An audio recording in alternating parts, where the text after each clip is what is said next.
Bonjour tout le monde, c'est Yannick pour Phone Android, j'espère que vous allez bien. Aujourd'hui, on se retrouve pour le test vidéo du Xiaomi Mi Mix 2S, un smartphone dont on parle depuis très longtemps. On a relayé d'ailleurs un grand nombre de leaks directement sur le site.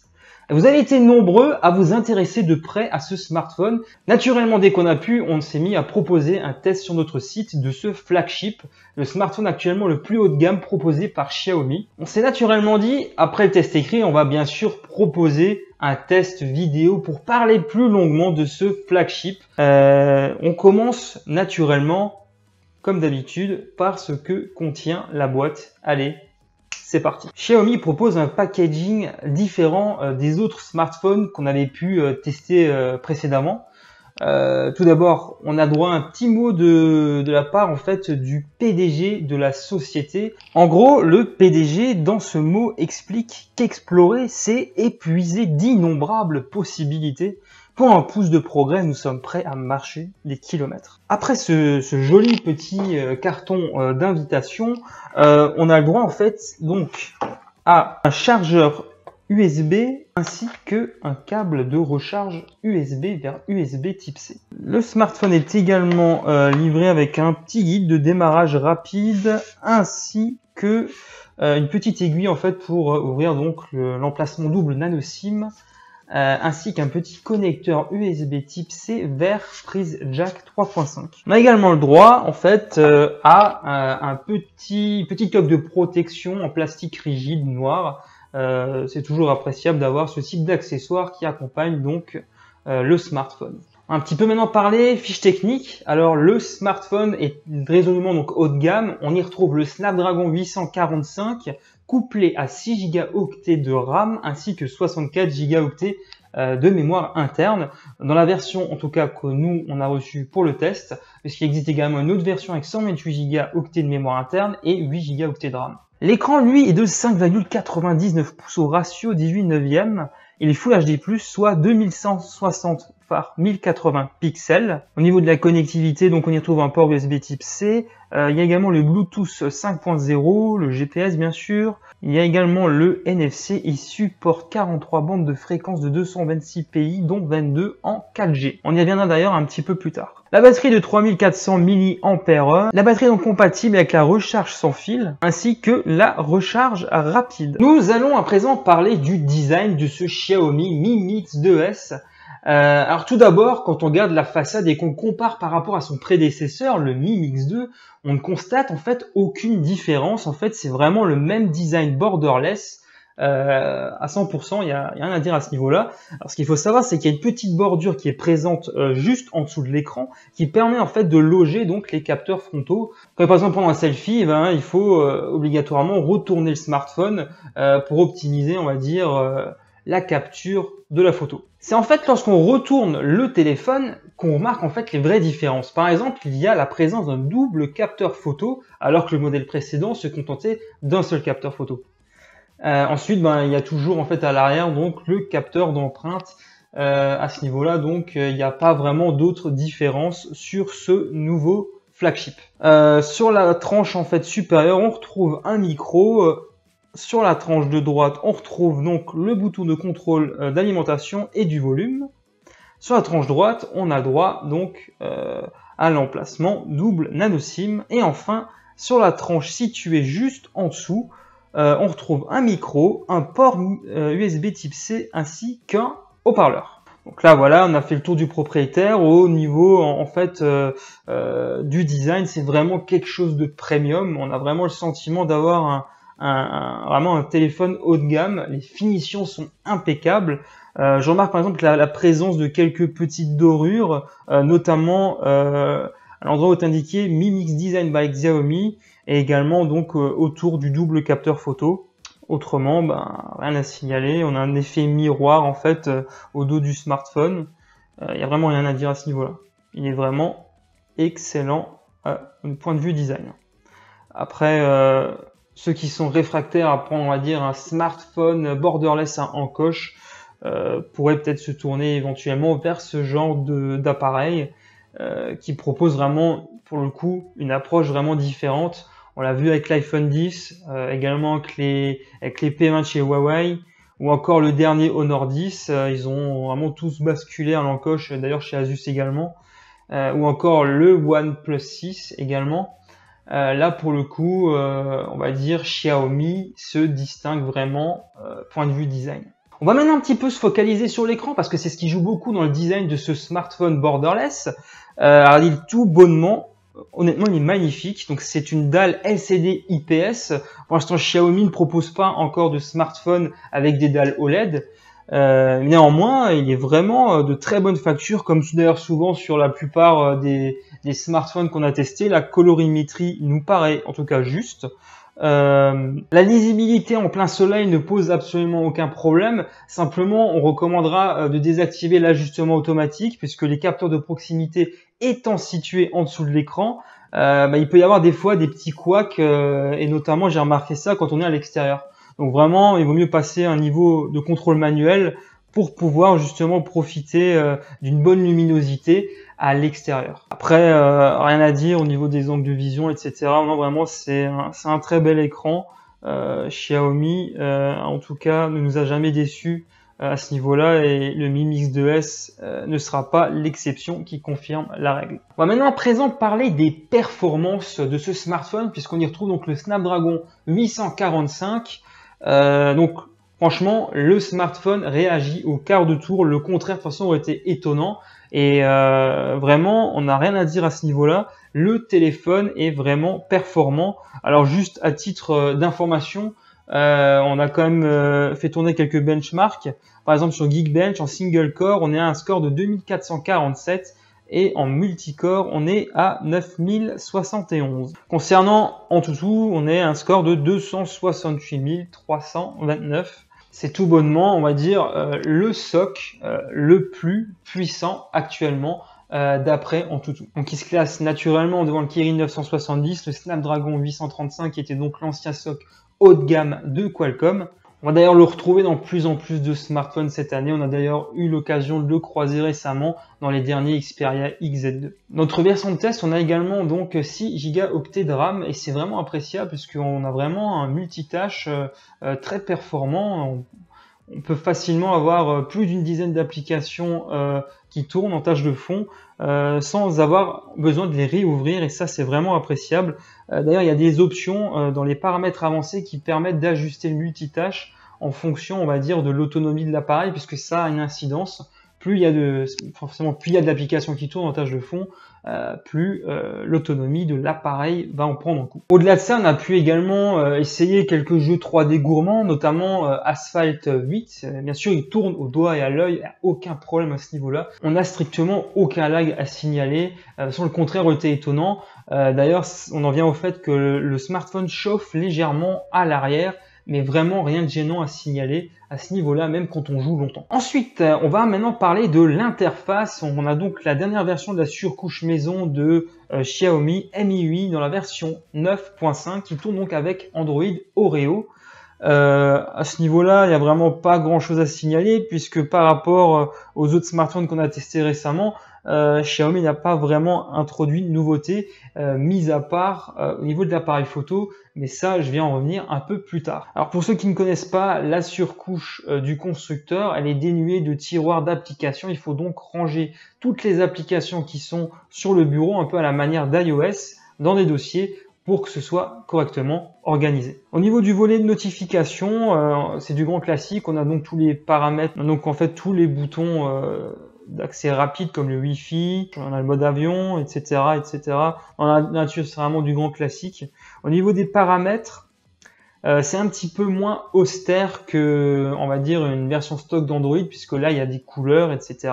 On identifie assez rapidement les réglages. D'ailleurs, Xiaomi a fait un petit effort en rangeant correctement ces différents paramètres, puisqu'on a pu constater dans des versions antérieures que ce n'était pas toujours le cas. Pour des originalités qui sont liées à la surcouche, il y a par exemple la possibilité de cloner une application. On peut par exemple avoir 2 comptes Facebook, 2 comptes Twitter, etc., etc. Tout dépend bien sûr donc du service et de l'application. On a également possibilité de renseigner directement son compte Mi.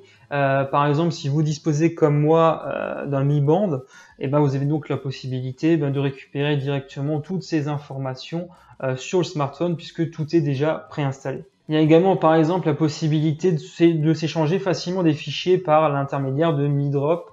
Voilà, donc c'est des petites subtilités qu'a rajouté Xiaomi à sa surcouche. Comme beaucoup de constructeurs, il y a également la possibilité de filtrer facilement les appels, les SMS, etc., etc. Là-dessus, c'est vraiment du classique. On retrouve ça dans plus en plus de surcouches actuellement. C'est toujours bien d'avoir ce genre de fonctionnalité. Ça permet, on va dire, d'éviter d'installer d'autres applications. J'en profite également pour signaler le Mi Mix 2S peut participer à la bêta d'Android P. Ça fait partie, on va dire, des petites subtilités de ce smartphone. On a décrit toute la procédure directement sur le site. Je vous mettrai d'ailleurs le lien dans la description de la vidéo si ça vous intéresse, si vous bénéficiez par exemple d'un des smartphones qui peut participer à la bêta. C'est en fait très simple d'installer. Vous avez donc la même interface que sur les Pixel, c'est-à-dire une version stock d'Android P. Simplement, nous vous déconseillera de l'installer si c'est un smartphone que vous utilisez tous les jours, tout simplement à cause des nombreux bugs que vous pouvez rencontrer avec ce type de programme bêta. On va maintenant un petit peu parler de la partie audio. Alors, en fait, on a un haut-parleur qui est situé juste sur la tranche inférieure. Celui-ci est de bonne facture, il pourra vous dépanner pour des petites soirées en comité restreint. On recommandera toujours bien sûr d'utiliser une petite enceinte Bluetooth dédiée, c'est toujours plus sympa. Les basses sont peu présentes, c'est souvent le cas sur les haut-parleurs pour smartphone. Néanmoins, les médiums et les aigus sont satisfaisantes. À ce niveau-là, il n'y a rien à dire, c'est clairement pas un mauvais élève en la matière. Alors, le constructeur a décidé de faire l'impasse sur le port jack. Il faudra donc soit se servir du petit connecteur USB-C vers jack pour brancher des écouteurs ou tout simplement utiliser des écouteurs Bluetooth. On passe maintenant à la partie réseau et pour dire là, on a une bonne nouvelle, c'est tout simplement que ce smartphone est compatible avec toutes nos fréquences 4G, y compris la bande des 700 et 800 MHz. C'est une excellente nouvelle et ça va également dans le sens du précédent modèle parce qu'il me semble que le Mi Mix 2 avait justement la même particularité. C'est vraiment une bonne nouvelle et ça arrive de plus en plus souvent justement que Xiaomi mette à disposition des appareils compatibles 4G avec toutes nos fréquences. Vraiment, il n'y a rien à dire à ce niveau-là, c'est vraiment top. Non, vraiment c'est top, c'est vraiment une bonne nouvelle en fait. Rien à dire d'autre, voilà, top. On va maintenant rentrer dans une partie de notre test qui est très importante pour beaucoup de monde, l'appareil photo. Là, effectivement, Xiaomi met les petits plats dans les grands et je dois reconnaître que sur la cuvée 2018 des smartphones qui nous ont sortis, je n'ai pas été déçu une seule fois des capteurs photo qui nous ont servi cette année. Par rapport à l'année dernière, il y a vraiment un grand bond en avant, il n'y a vraiment pas à dire. J'ai eu l'occasion l'année dernière de tester le Mi Mix 2 et le Mi 6, donc les flagships de Xiaomi l'année dernière, et les niveaux photo, c'est pas trop ça. Non, vraiment là, non. C'était pas ce qui se faisait le mieux, j'ai clairement pas pris de claque l'année dernière, ça, il n'y a pas à dire. Non, cette année, franchement, Xiaomi a mis la barre très haute. Selon le classement donc de DxO, le capteur photo est aussi performant au moins que celui de l'iPhone 10 et du Mate 10 Pro, du moins dans le score global qui englobe donc l'appareil photo et également donc l'enregistrement vidéo. Effectivement, il est vraiment performant ce Xiaomi Mi Mix 2S. On fait vraiment un très grand bond en avant par rapport au Mi Mix 2 si mes souvenirs sont bons, dont le piqué de l'image n'était pas toujours top, sans oublier qu'il me semble également des problèmes d'exposition. Xiaomi a vraiment très bien travaillé sa copie pour le Mi Mix 2S parce que l'appareil photo est vraiment impressionnant. On a vraiment de très bons détails en toutes circonstances. On peut faire de très bonnes photos également en basse luminosité. Des fois, quand il y a un éclairage d'extérieur, j'ai quand même pu déceler un petit bug. Les clichés ont tendance à un petit peu tendre vers le jaune, mais clairement, ça m'arrive pas souvent et c'est pas forcément très gênant. Par rapport, on va dire, à la précédente version, on a clairement un excellent appareil photo sur ce smartphone. Les clichés sont très nets, très détaillés. Je vous invite d'ailleurs à voir le test écrit. On a pris quelques exemples pour justement vous démontrer les prouesses de cet appareil. Alors un petit mot encore concernant l'appareil photo. Xiaomi a introduit un mode IA, donc comme intelligence artificielle. Ce mode en fait permet d'optimiser les réglages de l'appareil en fonction du sujet que l'on veut prendre en photo. Alors ça dépend si c'est de la nourriture, un paysage ou bien encore un bâtiment. Ça va optimiser donc tous les divers paramètres qui sont disponibles dans l'appareil photo pour accentuer par exemple une certaine couleur ou mettre un petit peu plus de clarté, etc. Pour ma part, cette fonctionnalité ne sert strictement à rien sur l'appareil photo du Mi Mix 2S, tout simplement parce que je n'ai pas constaté la moindre amélioration sur les divers clichés que j'ai pris. Peut-être au niveau de la luminosité à certains moments, mais ça reste quand même assez anecdotique. On peut par exemple le comparer à ce qu'introduit Huawei ou Honor sur leurs appareils avec le Kirin 970 qui est couplé à NPU. NPU en fait c'est un coprocesseur qui permet d'apporter de l'intelligence artificielle à certaines fonctionnalités, notamment l'appareil photo.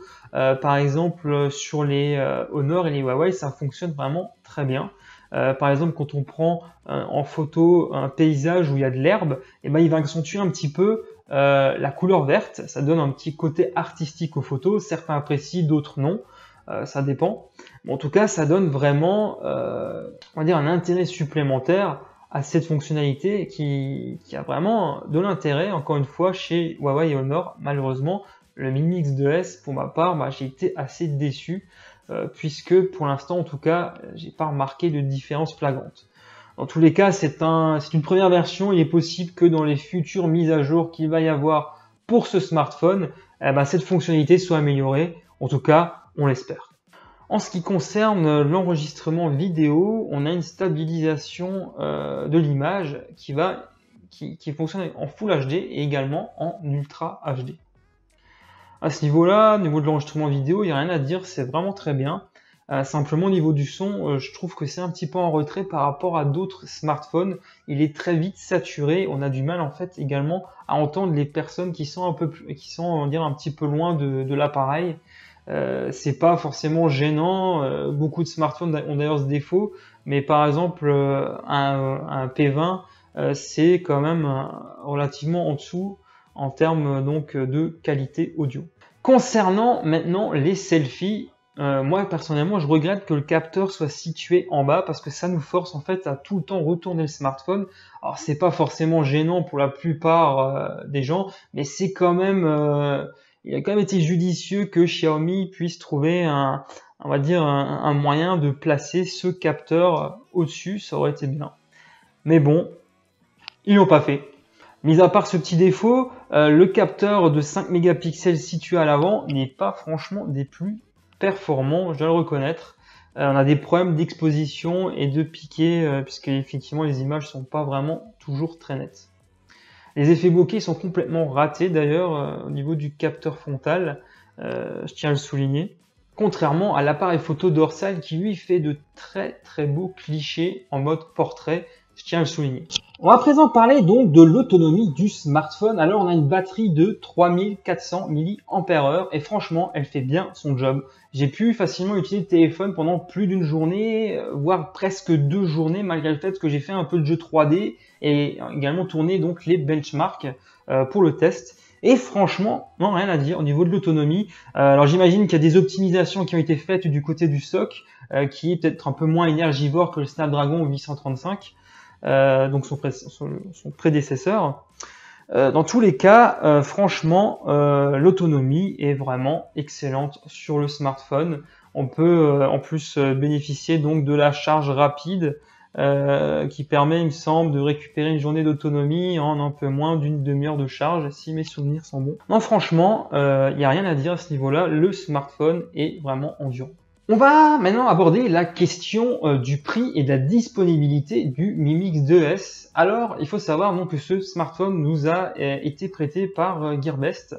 C'est un smartphone donc qui peut s'acheter en import auprès de cette boutique.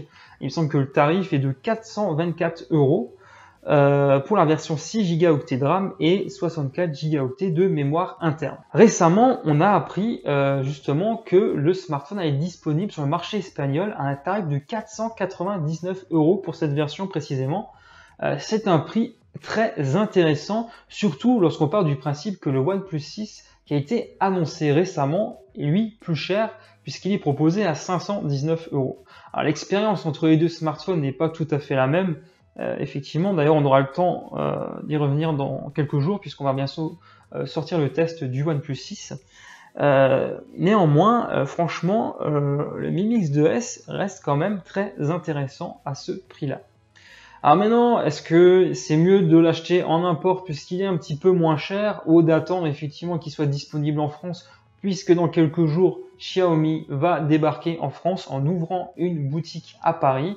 On va d'ailleurs se rendre sur place pour couvrir l'événement. Donc on aura l'occasion peut-être à ce moment-là de découvrir le smartphone, puisque à l'heure actuelle, nous ne savons pas s'il sera disponible ou pas directement au lancement. Dans tous les cas, il est clair que Xiaomi va le proposer rapidement sur le marché français, puisque ce smartphone est compatible déjà avec toutes nos bandes de fréquence 4G.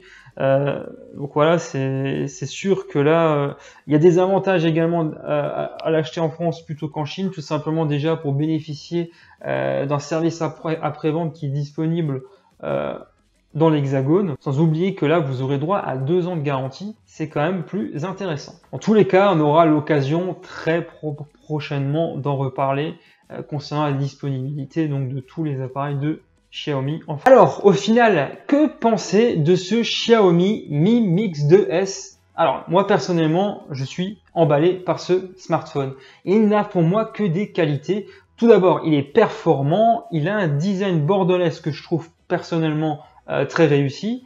Après, les goûts et les couleurs, ça se discute. Dans tous les cas, les finitions sont premium et ça, c'est vraiment excellent. L'écran est pour moi un point fort de ce smartphone. Certes, c'est pas de l'AMOLED, mais en tout cas, il est pour moi excellent. Ensuite, on fait vraiment un grand bond en avant en termes de qualité photo par rapport au modèle précédent et ça, c'est vraiment appréciable. Ensuite, l'autonomie est vraiment un point fort également de cet appareil, sans oublier toute sa compatibilité avec nos bandes 4G en France. On apprécie également la charge sans fil, donc c'est une première chez Xiaomi. Enfin, si on doit un petit peu chipoter, pour ma part, le placement du capteur frontal n'est vraiment pas très bonne, sans oublier que la qualité des clichés qui sont capturés pour les selfies sont quand même assez moyennes. Enfin, pas de prise jack, c'est vraiment dommage que Xiaomi en a fait impasse. Et également l'intelligence artificielle qu'a introduit Xiaomi dans l'appareil photo qui en fait sert vraiment à rien en fait. On arrive à présent à la fin de cette vidéo, j'espère qu'elle vous a plu. Vous retrouverez dans la description de la vidéo juste en dessous le lien pour accéder au test écrit si vous souhaitez de plus amples informations sur cet appareil. Il y a également tous les liens pour nous suivre à travers tous les réseaux sociaux où nous sommes présents.